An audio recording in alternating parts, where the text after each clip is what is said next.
একদিন গভীর জঙ্গলে থাকত এক ভয়ঙ্কর বাঘ। সে প্রতিদিন দুর্বল প্রাণীদের ভয় দেখাত। জঙ্গলের সবাই তাকে খুব ভয় পেত। একদিন ছোট্ট কিন্তু বুদ্ধিমান এক খরগোশ ভাবল, এভাবে চলতে দেওয়া যাবে না গি। বাঘ এদিক সেদিক দৌড়াদৌড়ি করে। বাঘ হাঁটতে শুরু করে। বাঘ অনেক রেগে আছে। খরগোশ বাঘের কাছে গিয়ে বলল, হে বাঘ রাজা, জঙ্গলে আপনার চেয়েও ভয়ঙ্কর আরেকটা বাঘ আছে। সে বলছে সেই আসল রাজা। বাঘ বলল, কি সে বনের রাজা? চলো আমাকে তাড়াতাড়ি তার কাছে নিয়ে। বাঘ তো প্রচণ্ড রেগে গেছে।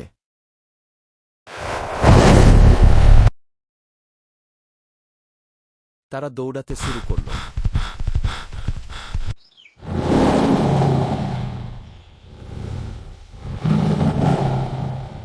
বাঘ ও খরগোশ একসাথে দৌড় শুরু করে।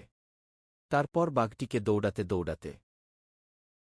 বাঘটিকে একটি কুয়ারতে ফালাই দিল।